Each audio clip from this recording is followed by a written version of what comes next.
Okay, what's up mga ka-rides? Welcome back to the channel.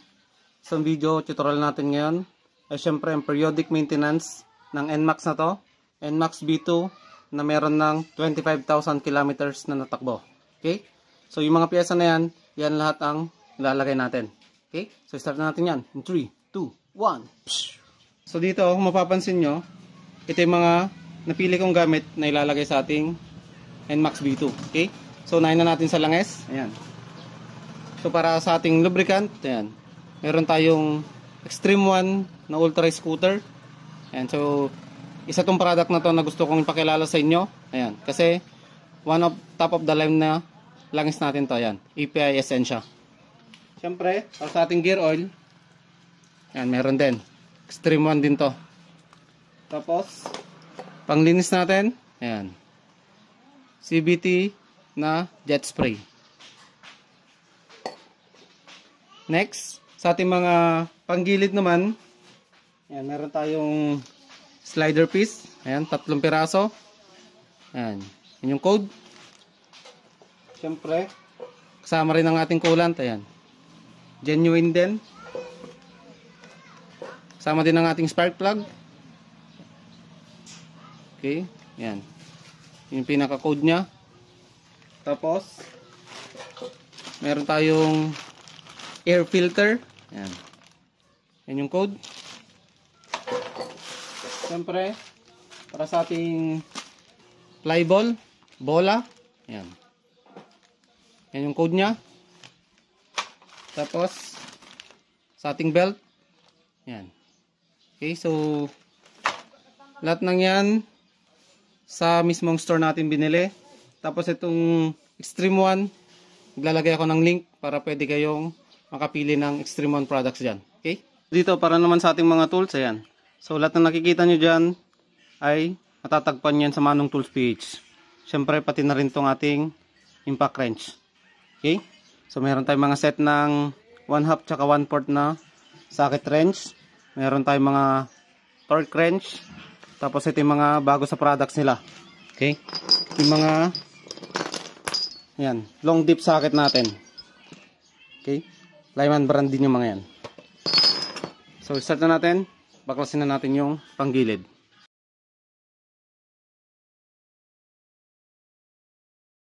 So bali ito nga pala yung papalitan natin mga pyesa at syempre lilinisan na rin. Okay? So itong backplate natin, oh. Yan, sobrang dami na ng dumi. Okay, check natin yung bola. So itong bola natin, kung mapapansin nyo, after 25,000 kilometers, okay pa. Ayan. Hindi pa ganun kalaki yung mga kantuhan. Ayan, o. Diba? Isang side pa lang yung mga may kanto rito. Okay? Pero ito papalitan na natin kasi nag 25,000 na nga. Tapos ito yung mga tetestingin natin sa ating siyempre CVT cleaner. Stream 1. Bakasin natin. Ayan. Regress tayo ng mga product na to.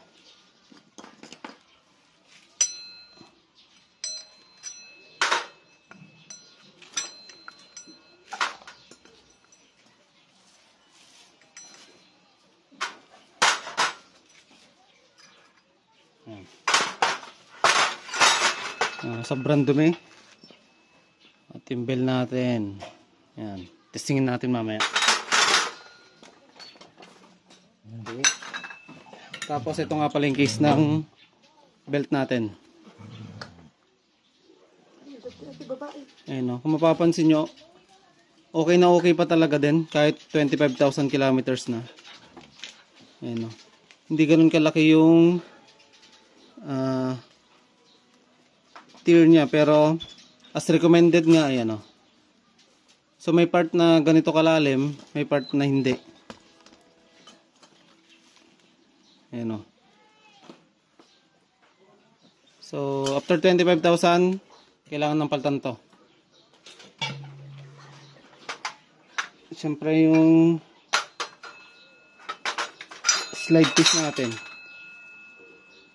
Okay, itong slide piece natin, no. Lagay natin. Oh. Pakita ko mamaya yung diferensya nito. Nalalaglag na. Okay. Maluwag na talaga. Yun. So yung isa okay pa, pero yung dalawa laglagin na. Oh, di ba? Okay, palitan na natin 'to.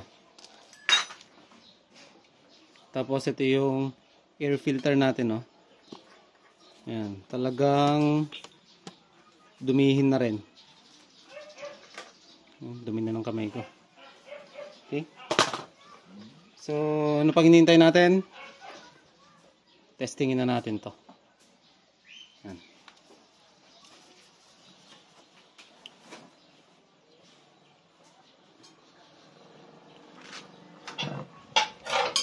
Okay, nahin ko rito. So, sa mga bata, wag na wag nyo ang gagayain to. Okay, kasi masakit to sa kamay, tapos baka pag nadisgrasya kayo, matama pa sa mata ninyo. Okay, testing oh. Ganyan yan. Talagang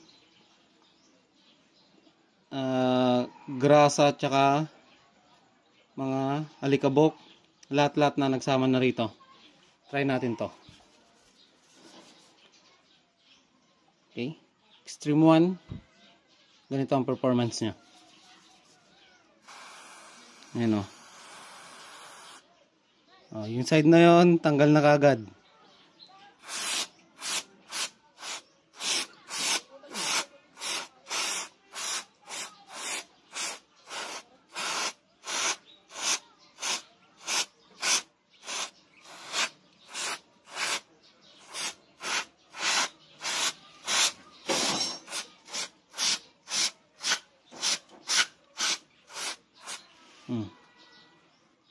So, maganda rito, ayan, kung mapapansin mo, kahit hindi mo na kailangan ng brush, punas na lang para mapatuyo to. Di ba? Okay? Ito yung after.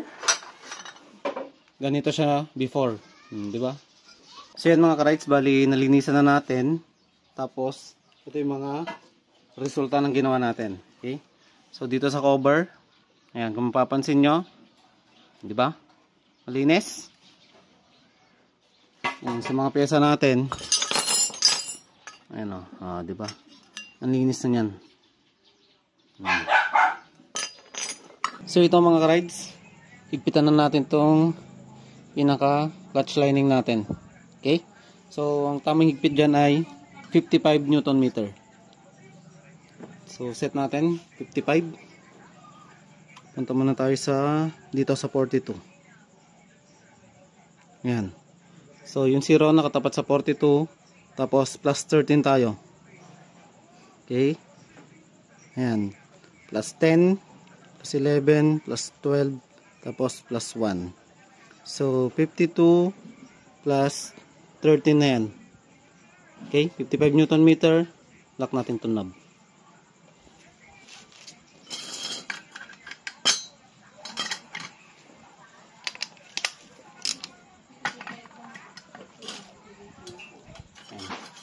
Try nyo lang to.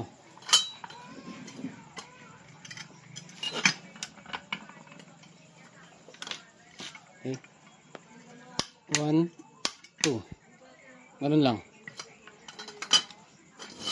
Tamang higpit dito, 55 Newton meter. So ito, lagay na natin yung ating bola at saka slider piece. Dito, ayan, walang baliktad to. Parehas lang yan. Hindi compared sa Honda, ayan, may baliktaran na yan.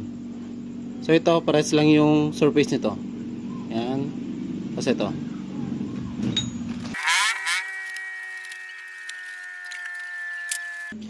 So stock pa rin yung gagamitin natin bola.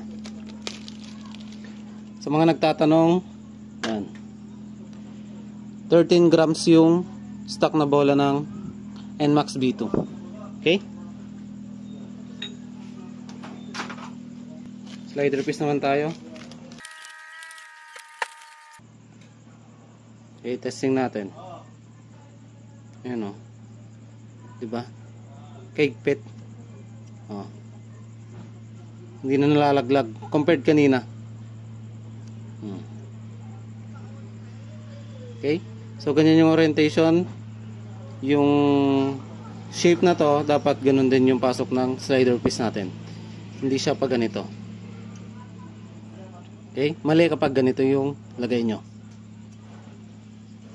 Ayan. Okay? Tapos isara natin.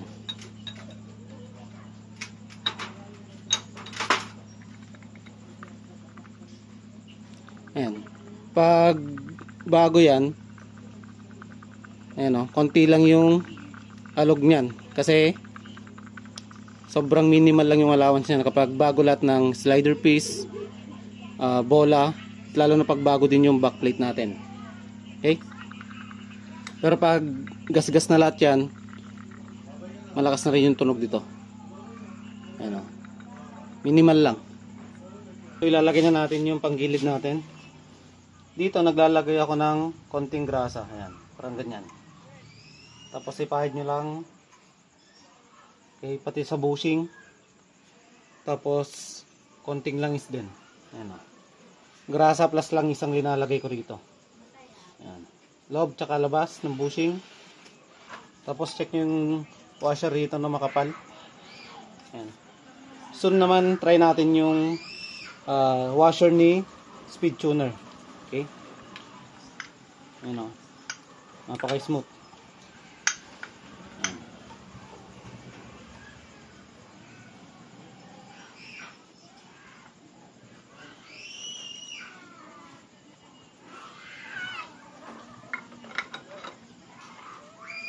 Ayan. Tapos lagay na natin yung bagong belt natin. Ito. So mag-ingat kayo sa mga fake na ganito, maraming peke. Lalong lalo pag bumili kayo online. Okay? Tapos kung mapapansin nyo yung araw na yan, yan. Dapat yan yung ikot din ng gulong. Kaya pag ganito siya. Okay? Pabante. Pabante rin yung araw. Lagay muna natin dito sa torque drive natin.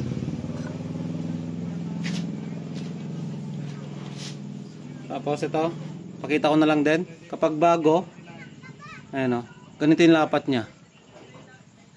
Saktong sakto talaga. Ayan. Hindi siya nakaangat. Kaya maraming nagpapa-modify dito para mas umangat. Okay?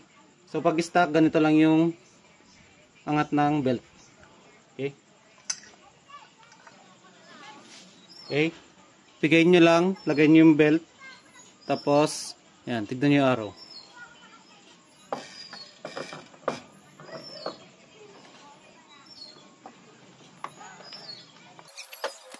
Okay, pag ganyan, hawakan nyo lang muna. Lagay nyo yung ayan, washer. Stock washer to.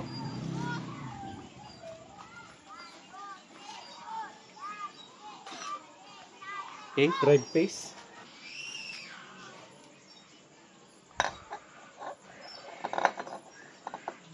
Ayan o.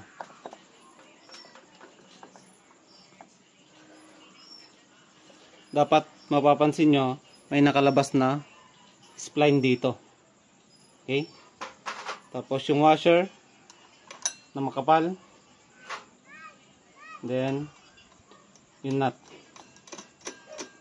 Ayan. So kung mapapansin nyo yan, ayan o, goods na. Untight nyo lang muna. Ayan. Tapos bitawan nyo yung belt. Okay? Itong belt natin. Ayan. So mapapansin nyo, may sobra sa mga grasa, lalabas yan. Kaya pupunasan nyo lang.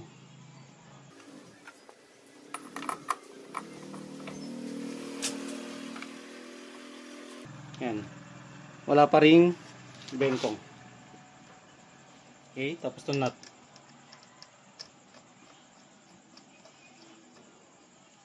Untight nyo kasi may tamang torque spec din tayo rito.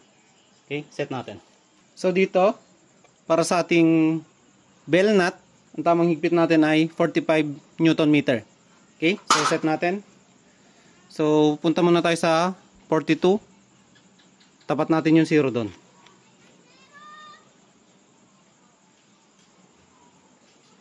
Yan. So, yung zero natin, okay. So, 0 nakatapat sa 42. Tapos, plus 3 tayo. Ayan. Plus 1, plus 2, plus 3. Plus 3, tapos nakatapat sa 42. Ayan. 45 Newton meter na. O, diba? Lock natin to knob. 24 mm. Tapos, contrain natin ng Y tool.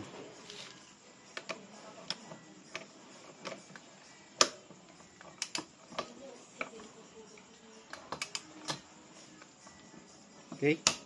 1, 2. Always tag 2 clicks tayo. Okay. Siyempre para sa ating drive phase, ayan, ang tamang higpit naman natin dito ay 49 Newton meter. Okay. So set natin. Ito kanina 45, ngayon 49 tayo. So naka 43, tapat natin yung 7.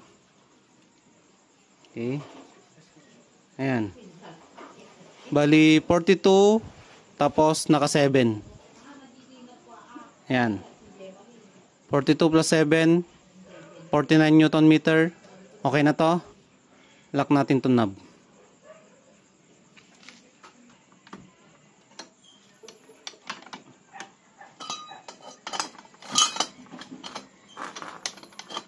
Okay. Tapos sigpitan na natin.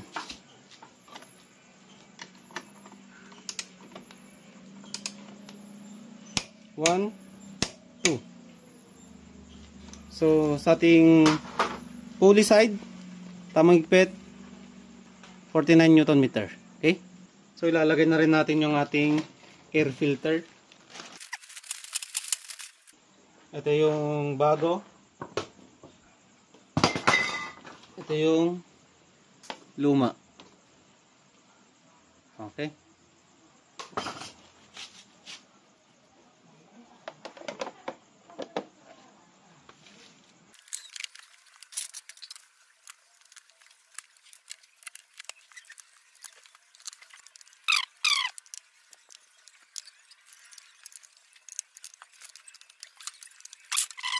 So yan, testingin na natin. Tignan natin kung may pagpag yung belt. Okay, bago nyo paandarin, double check nyo lahat kung naigpitan nyo lahat ng tornilyo. Okay? Tara, testing.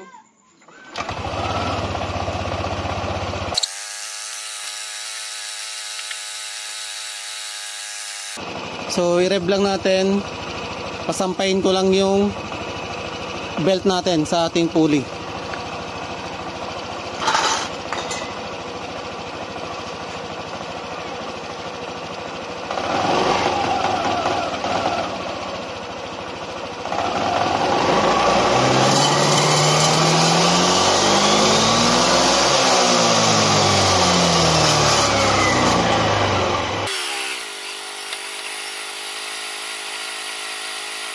Okay, patayin natin.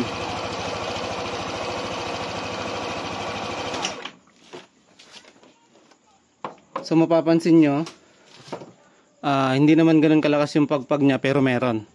Kasi hintayin nating lumapat muna tong bagong belt natin, syempre sa degree ng pulley natin tsaka ng torque drive natin. So overall, goods naman yung naging CVT maintenance natin after 25,000 kilometers. Syempre, re-reset na rin natin yung nagbi-blink sa ating panel gauge. Ito, sara na natin. Tapos, testing natin. Okay? Tara. So, yan. Bali, siset na rin natin ang tamang higpit sa ating crankcase cover. Lahat ng 8mm na yan, may tamang higpit tayo dyan na 10 Newton meter. Okay? Set natin sa ating torque wrench. Okay. Yung 0 muna, tapat natin sa 9. Okay. Sa 7 pa lang to. Ayan. Yung 0 nakatapat na sa 9. Focus natin. Okay yan. Tapos, add tayo ng 1 Newton meter. Okay? 0.4, 0.8, 0.9, 0.10. So, 9 plus 1, 10 Newton meter na to. Okay? Lock natin tong knob.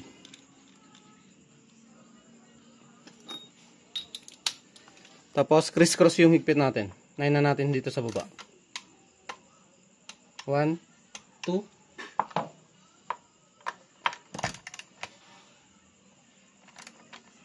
1, 2,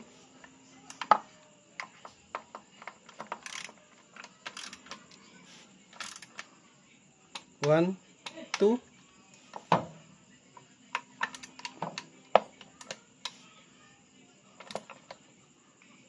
1, 2,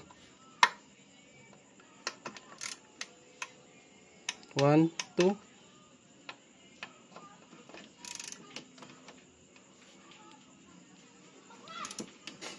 1, 2,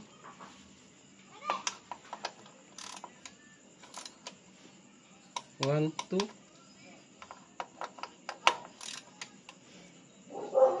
1, 2,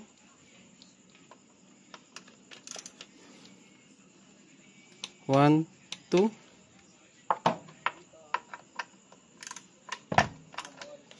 1, 2. Okay. Ito. 1, 2. Tapos, pwede nyong ulitin yan ng tuloy-tuloy na. Okay? Double check lang natin. Para wala tayo makaligtaan. 1, 2. 1, 2. 1, 2. 1, 2. 1, 2. 1, 2. 1, 2. 1, 2. 1, 2. 1, 2. Okay? So, tamang higpit tong crankcase natin. Ayan, ibig sabihin pantay-pantay yung higpit ng crankcase natin. Okay? So, dito sa tornilyo ng ating air filter, yung dalawang 10mm na to, 10 Newton meter din to. Okay? Ipitan na natin. 1, 2, 1, 2. So, dito naman tayo sa mga screw bolt na yan. May tamang higpit din tayo para dyan. So, ang tamang higpit natin dyan ay 7 Newton meter. So, to galing sa 10, ibawasan natin ng 7. Ayan. So, yung 0, nakatapat na sa 7. Lock natin tong knob.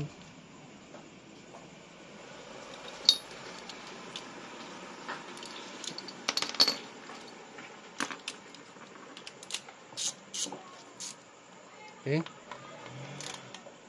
1, 2. 1, 2. Yan. 1, 2. Dito. 1, 2. Sa taas. 1, 2. Dito sa baba. 1, 2. Okay? So, tamang higpit lahat ng ginawa natin sa ating panggilid. So, dito mga ka-rides, bali tuturo ko sa inyo kung paano i-reset naman yung V-belt indicator natin. Okay? So, mapapansin nyo, gas-gas-gas na yung panel. Pero, ayan. On nyo lang. Tapos, kung mapapansin nyo, nagbi-blink yung V-belt. So, punta tayo sa V-belt na yan. Okay, oil, susunod sa oil. Yan na, V-belt. Yan, kung mapapansin nyo, 25,236 kilometers na yung natakbo. Tapos, long press lang natin. Yan, sabay na silang nagble-blink. Tapos, long press ulit natin. Okay? Yan. Napapansin nyo, nag-zero na, tapos namatay na yung blinking sa ating B-belt. Okay? Tapos yan, punta na lang natin sa Odo. Goods na yan. Okay? So sana may natutunan kayo mga ka-rides. Kita-kits sa susunod vlog. I'm out. Peace. So ito mga ka-rides, testing natin.